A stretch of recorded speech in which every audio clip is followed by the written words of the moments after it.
It's a new season and a new doctor.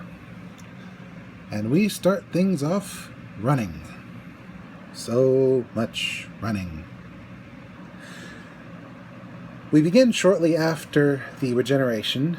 The doctor is not quite well after falling from a satellite dish and breaking every bone in his body and then regenerating. So he has to spend a little time in a special room in the TARDIS. Unfortunately, the Master is still dogging them, and in order to get the power necessary to escape, some rooms have to be deleted. Yes, the TARDIS can delete some of its rooms. Unfortunately, the room they require gets deleted, and the Doctor is in bad shape. In fact,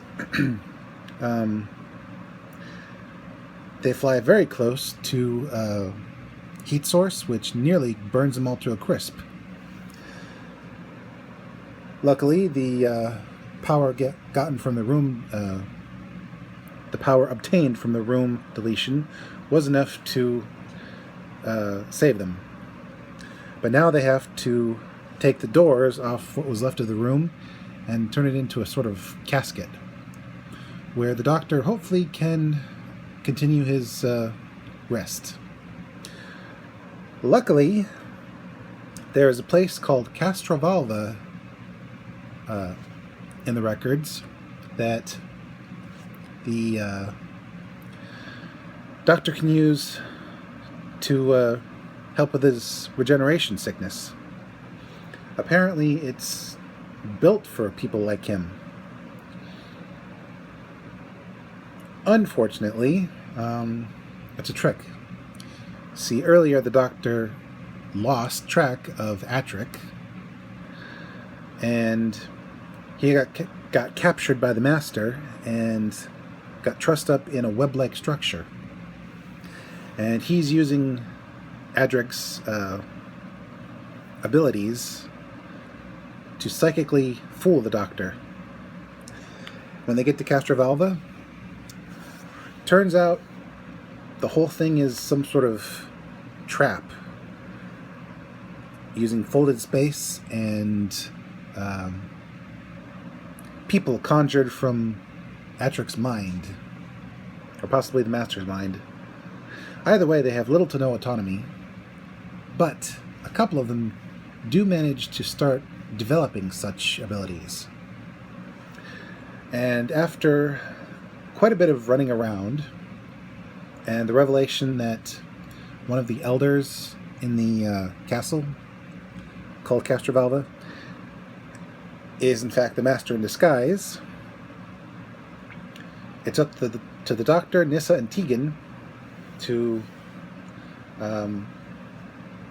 locate the Master's TARDIS, locate Adric, and hopefully save whoever they can save. Thankfully, this one part of the castle doesn't quite fit with the rest of it. It's a tapestry that seems to change. Turns out that's where the web was, and after a quick toss of a heavy object to break up the web, Atric is freed, and the Master's own created people turn on him and keep him from getting into his TARDIS. Meanwhile, the Doctor, Nyssa, Tegan, and Adric manage to get away safely. Unfortunately, they next encounter a pickle man. That's how I can describe him. A pickle man. He and two of his compatriots are transporting their entire civilization to a new world after theirs was destroyed. They've also got humans on board from the distant past. Aborigines, Mayans, Chinese people, and even some Athenians. But all is not as it seems. Turns out those people are all just androids. Their whole being put onto little chips, no bigger than this remote, which is just a few inches long. And while some of the androids do have some autonomy, there are failsafes built in to prevent them from rebelling against the Pickle Man, who, in fact, destroyed his own world, building computer chips out of silicon, which he stole, and put into androids so they could figure out how to get his ship to travel faster than light, which he believes will cause him to go back in time to the very beginning, pre-Big Bang, so he can meet God, which he believes is himself. Now, I know Doctor Who plays fast and loose with causality and wibbly-wobbly, timey-wimey, but yeah, even though the future Doctor goes to various places in the future and past, he never meets this guy again, so he can't be God. Also, God wouldn't be such a jerk.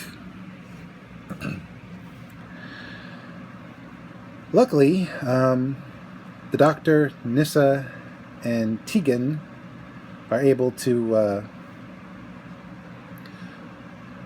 sort of worm their way around the defenses of the Pickle Man. And after Adric is finally convinced that the Pickle Man is dangerous, Team TARDIS manages to thwart him from his current goal, which is to capture Earth's population as computer chips and break down the Earth for its silicon, because it's got a lot of silicon, and not just in LA. Shout out to those who get that joke. Ultimately, it's revealed that the Pickle Man is still mostly organic, because the poison that he plans to use on those who refuse to help him, derived from frogs from his homeworld, he gets exposed to that toxin, and it shrinks him rather than kills him. And ultimately, the sapient androids are able to awaken the rest of them, and they go off to settle on whatever planet will have them.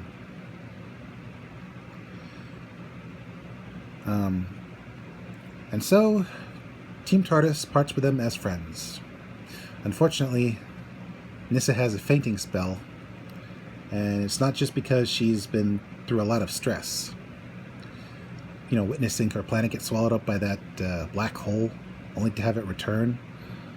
Knowing that her father is dead and his body is being puppeted around by a sadistic Time Lord. Let's just say she's got some stuff to work out. Because the next episode is kind of actually it's pronounced Kinda, which is the name of the native inhabitants of the planet they land on. And unfortunately, history is repeating itself, as there is a trio of scouts that are looking to colonize the planet, and to heck with the inhabitants.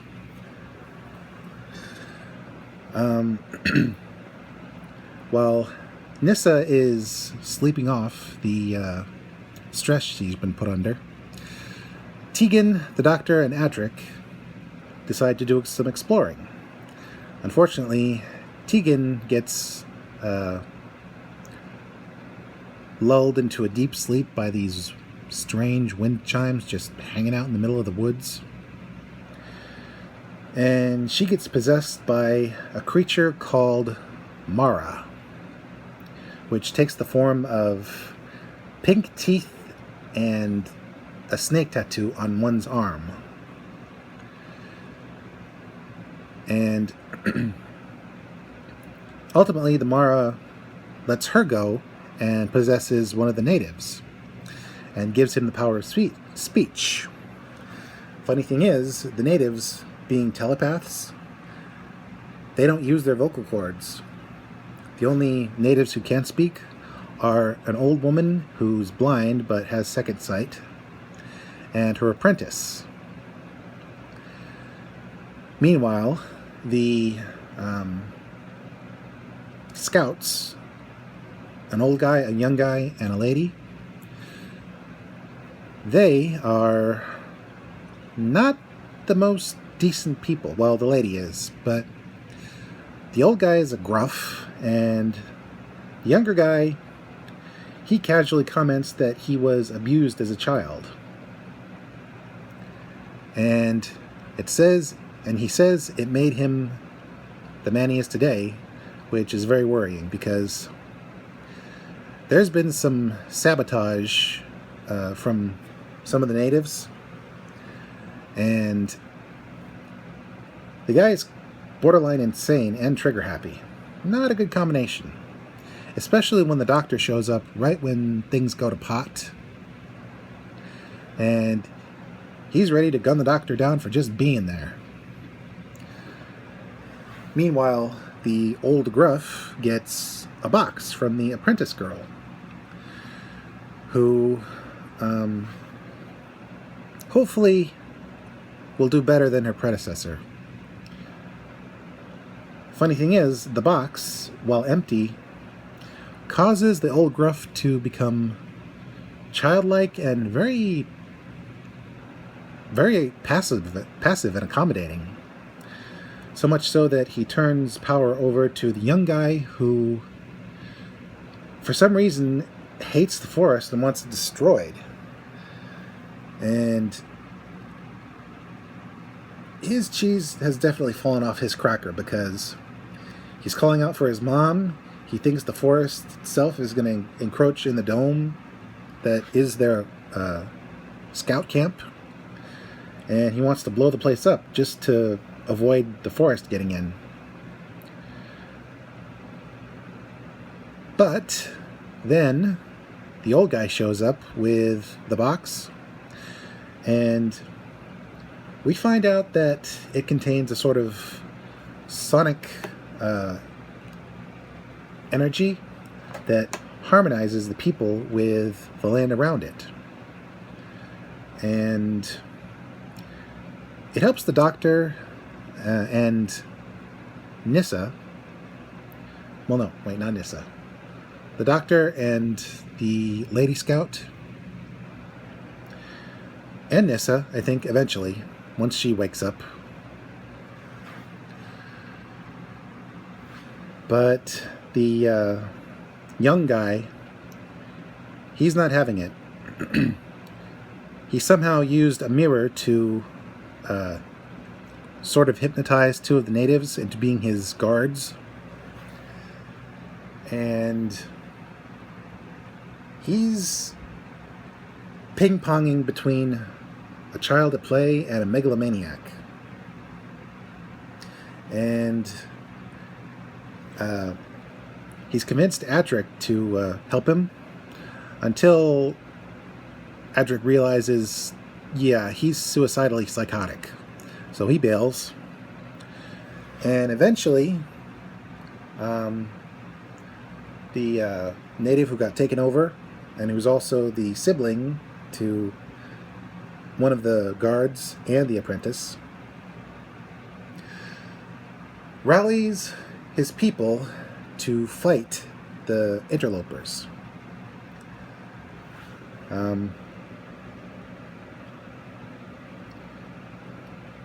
Luckily, the doctor figures out that mirrors are the key. The hypnosis of the guards, how the possessed native avoids mirrors. That's its weakness, showing it its true form.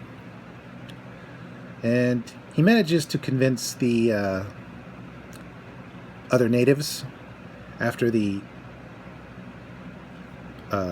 old woman gives him a vision of what could be to come, which kills her and allows her knowledge to pass to the apprentice.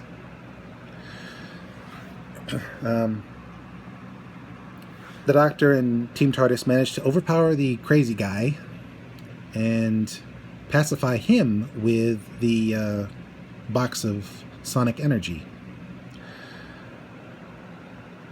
And then the natives are rallied to form a ring of mirrors, which causes the snake tattoo to come alive, fall off the native, who gets pulled to safety, and despite it growing giant, it's powerless to stop from being sent back to its own alternate reality prison.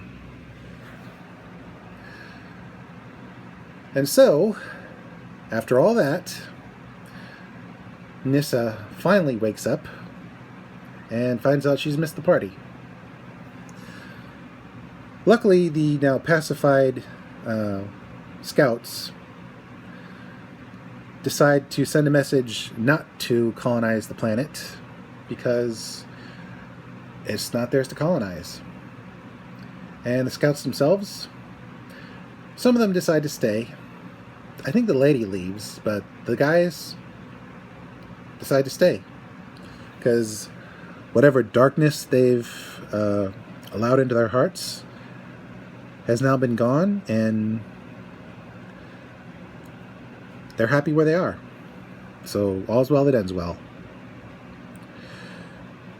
Next, Team TARDIS, in trying to get Tegan back to Heathrow Airport, land in the spot where Heathrow will be, but 300 years before Heathrow ever existed. Excuse me. It seems that their arrival comes at a very, very important time, because a comet that wasn't scheduled to show up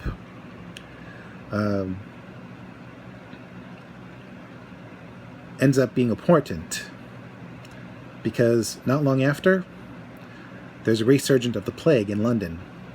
People are burning sulfur in the forest, and they're so paranoid of outsiders bringing the plague in that when Team TARDIS tries to make contact with whoever's burning the sulfur, the locals try to cudgel them to death.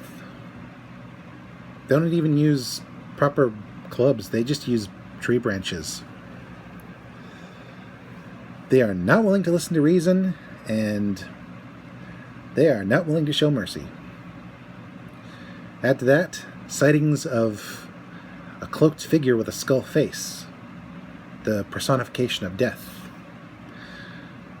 But it turns out the creature is actually an android, one with a lethal weapon attached to its hand, and an outer casing that denotes beings who paradoxically love both violence and beauty. Although personally I think the android looks a bit gaudy. It seems the meteor was actually a prison ship carrying a species called pteroleptals, reptilian, and the handful of survivors are actually criminals. One, the leader, scarred from his time in a prison asteroid where he's forced to mine materials, is particularly ruthless. He has zero regard for human life and plans to use a genetically modified version of the plague to wipe out humanity using the very rats excuse me, that already love to live in the city. Once humans are gone, he plans to use devices similar to one he brought with him to generate enough of the pteroleptal's home atmosphere so that he and his buddies can live on Earth. And what really makes him despicable is he'd rather do all that than let the Doctor take him and his compatriots to a new world for them to make a fresh start on. He really is a monster. I'm sure regular pterodactyls aren't that bad, but this guy's just irredeemable. Along for the ride is an actor turned highwayman, a Mr. Chase, I believe his name was. I'll just call him the actor. He helps in various ways. Unfortunately, everyone gets captured, except for Adric and Nyssa, who's trying to build a device that'll vibrate the robot till it shakes itself to pieces. Meanwhile, the Doctor, after being locked up, tries to figure out what he can do with his various trinkets, including a sonic screwdriver, when the pterodactyl destroys the screwdriver. Yep. One of the higher-ups on Doctor Who was so upset that the Doctor could just figure out a problem with a sonic screwdriver that he decided to just break the thing. Originally, they were going to just have him get a new one from a drawer somewhere, but the guy held firm, and that was the last we saw of the sonic screwdriver until the movie, actually. And the last time we saw it ever used until the modern show. Ultimately, everyone gets brought to London, and the rats are about to be released, when luckily the actor and Adric and I believe Nyssa, who successfully destroyed the robot,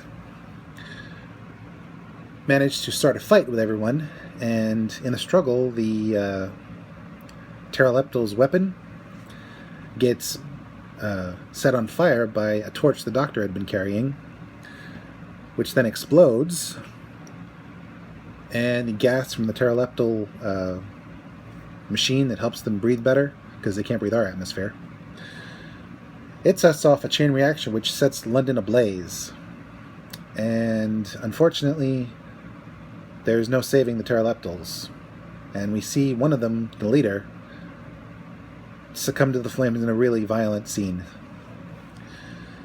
The Doctor and Team TARDIS and the actor quickly get the plague rats and samples of the plague into the fire, so they're all destroyed. And rather than just leave, the actor stays to help fight the fire. And who knows, maybe he'll become a folk hero, or maybe he'll get killed in the fire. But he's chosen his path, and he's happy with it. Meanwhile, the Doctor, Nyssa, Tegan, and Adric leave because rather than help fight the fire, it needs to be allowed to burn because it's the Great Fire of London. It's the reason that not only was the plague stamped out from that period, at least for a while, it's one of the reasons London looks so different from past maps. It burned down and was rebuilt bigger and better than ever. Much like how the Doctor was indirectly responsible for the fire of Rome. After that, they land in 1920s, the London countryside, and end up getting invited to a posh mansion. They even call him the Doctor by name, and they get to ride in a car similar to Bessie from the Pertwee era. And the Doctor plays cricket, which is fitting because his current outfit is that of a cricket uniform, almost. With the exception of shin pads, which he borrows. And he helps the team he's on win the game, and everyone gets invited to a party, and Nyssa gets to meet a twin, a human who is marrying or was marrying the eldest son of the family who owned the mansion. Unfortunately, he was lost in the Amazon, looking for a black orchid, which he found and delivered to the mansion.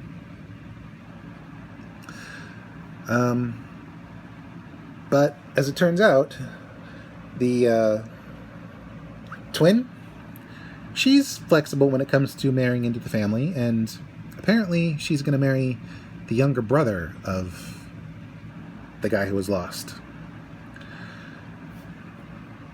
But no one's going to call her out on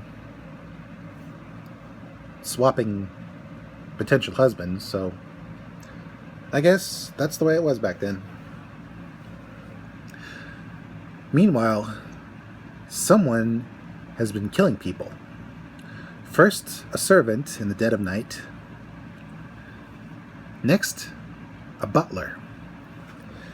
You see, the party was a masked ball, and Nyssa and the twin dress alike, and someone steals the doctor's Harlequin costume and dances with the twin, and then kills the butler when he tries to intervene when the Harlequin tries to drag the poor girl off.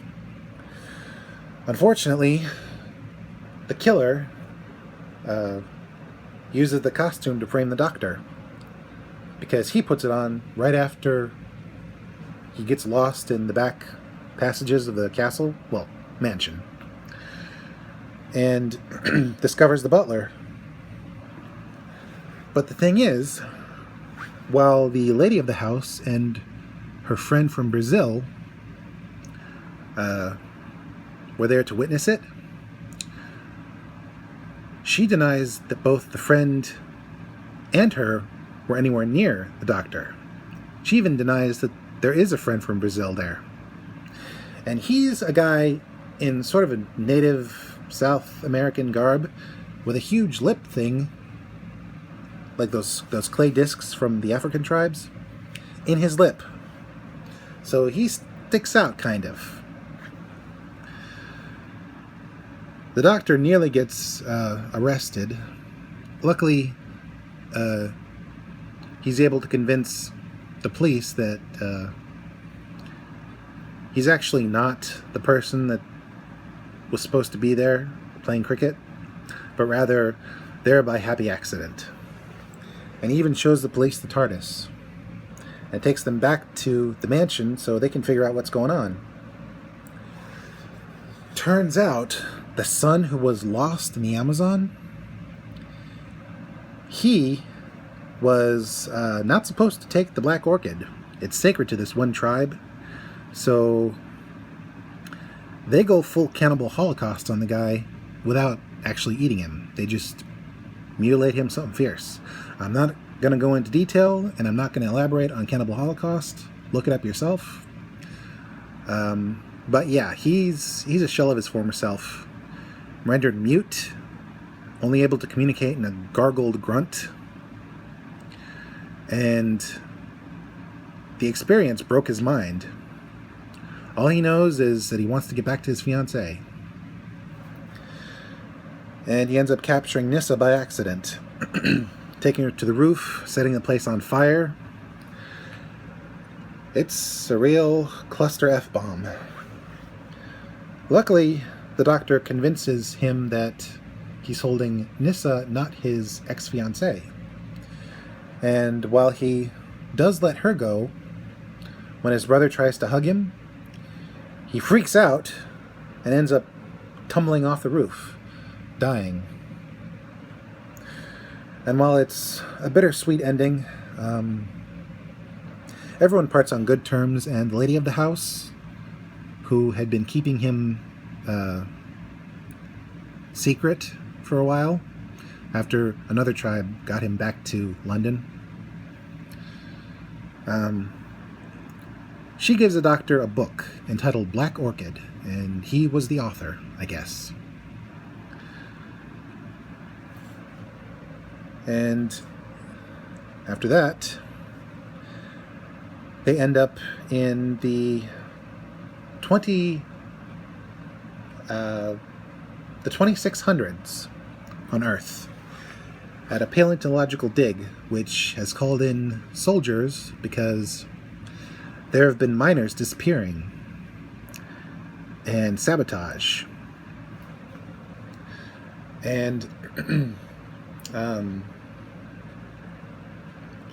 what's really frightening about the whole experience, besides the fact that the doctor gets blamed again for the disappearances, the sequence of characters getting killed off in the cave that they're exploring, it plays out on a monitor with blinking lights and intermittent radio transmissions that this one soldier has to listen and watch to. And it's a really well done sequence. Ultimately, the culprit is located, these faceless robots in black. But it's unclear at first who or what is controlling the robots, until it's revealed to be the Cybermen, back after all this time for more revenge.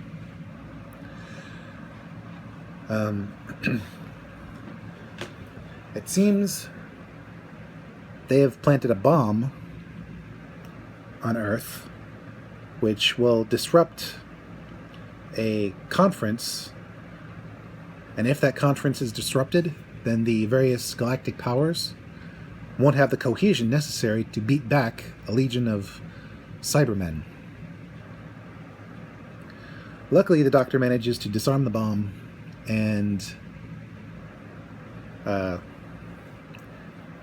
he, Adric, Nissa, Tegan, the last archaeologist, and some of the soldiers travel in the TARDIS to where the transmission from the robots originated. It's a freighter on its way to Earth, making all haste in order to preserve the bonuses of the command staff. And so obsessed with bonuses and not paying a late fee is the captain that she refuses to let the Doctor help when things start to go wrong. Unfortunately, that involves more people getting killed, so once again the Doctor is blamed for something he didn't do. Ultimately, it's revealed that one of the crew betrayed them, and the cargo silos are full of Cybermen.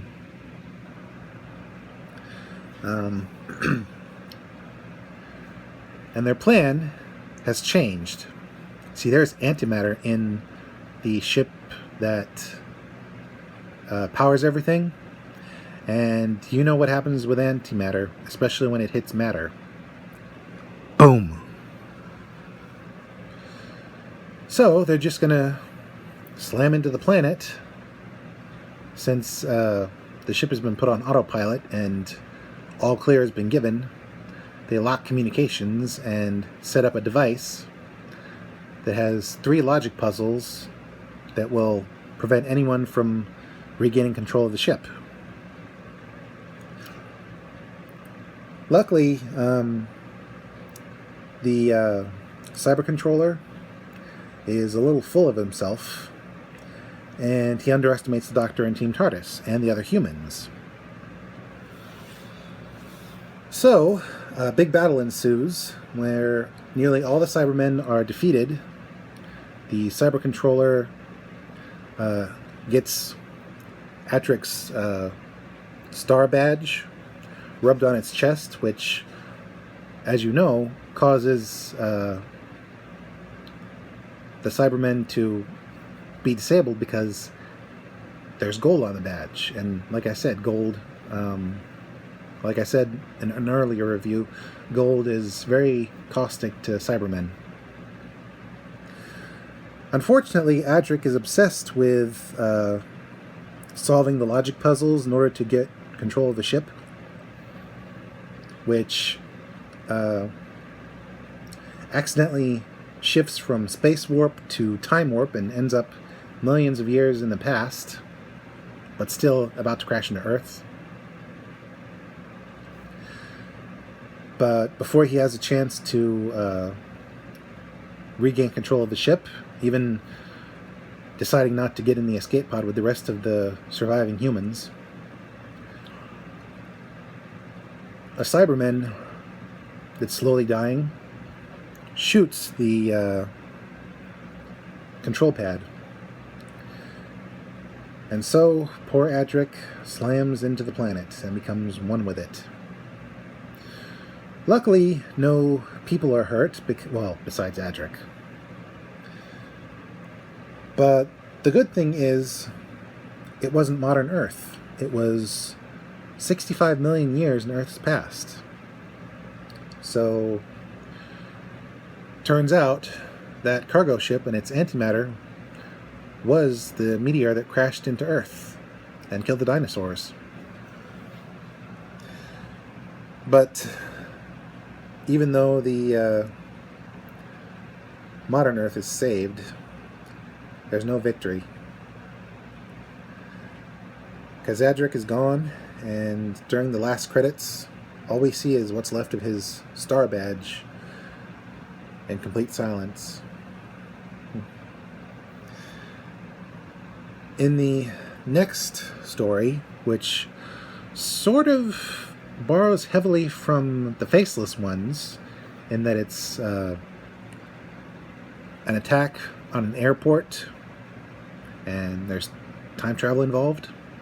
Well, there's some sort of threat involved. The Doctor decides to cheer Nyssa and Tegan up with a trip to some sort of showcase in the early 20th century, or 19th century, one of those two, after insisting that he can't change the past. What happened, happened, and if he tries to rescue Adric, then he'll cause a paradox which could wipe everything out. He's very insistent. Unfortunately, they end up in Heathrow Airport. This time, it's the correct time, and while they nearly end up on the tarmac again, this time they manage to end up in the main thoroughfare. And after a quick call to unit, security is all too happy to ask the Doctor to help with a problem that they're having. It seems 2 Concorde flights are gone, disappeared. So, 1 Concorde flight disappears, and then the Doctor uses a 2nd Concorde flight to figure out where everyone went. And they end up on Earth 140 million years in the past. And while you'd think there wasn't much there, except plants, rocks, and maybe a few animals, there's a strange citadel on the planet. And in the center of the citadel is a chubby, half-decayed looking guy chanting in a very squeaky voice to a crystal ball and causing illusions to appear. First they think they're home, then they think they're rock people wandering around, and then they start to see visions of villains and heroes past. Ultimately, it's revealed that the Master escaped Castrovalva, but at great cost to his TARDIS's systems. And now he's trying to capture the collected minds of a species of aliens that had to abandon their homeworld due to radiation and formed into one big Gestalt entity to ride it out. And eventually they'll separate it back into their original selves. But the Master wants to use the power of this entity to power his TARDIS. And after showing visions of the statue that was responsible for Nissa's woes and the pteroleptal, and even a vision of Adric, Nissa and Tegan end up in the room with the Gestalt entity, and the doctor and some of the humans that were with them ultimately find the crew and passengers of the previous Concorde working as slave labor under hypnosis. Well, not such hypnosis so much as shared dream. Ultimately, the Master gets the Gestalt entity, who has split into a good and evil type. The evil type wanting to help the Master, the good type wanting Team TARDIS to help them. And ultimately, the aliens, in their entity form, get stuck in the Master's TARDIS. But the Doctor is able to work out an agreement where the Master will give up the hostages he's taken and seemingly leave the Doctor in the lurch, but alive. However, the Doctor has turned the tables on the Master. First, he sets the controls to take everyone back to Heathrow Airport after repairing one of the Concords with the remains of the other. He gets the plane, the passengers, the crew, and his team, what's left of it, back to the present. And after a few awkward explanations with the authorities, the Master shows up, only he's not able to land because the Doctor is in his spot, literally. So instead, the Doctor ends up sending the Master's TARDIS, inadvertently, back to the homeworld of the aliens. However, it's many millions of years have passed, so the radiation on the planet is no longer a threat. And the aliens can separate and go back to their lives. And once again, the Master's TARDIS is kaput. So he's stuck. Unfortunately, Tegan left the TARDIS in order to check the various flight plans to see if maybe she can board a plane or get her old job back. And by the time she gets back to where the TARDIS landed, it took off without her. Kind of a bummer for the end of the season. And there we have it, the first season of the fifth Doctor's adventure. When next we meet, some old friends and some old enemies return. And some new friends return, or show up. But it's going to be a while, because I'm probably going to take a break from these reviews, just until my finances get better. You know how it is with YouTube reviewers. Some of us never have enough to fuel our passion. Until we meet again, have a cricket day.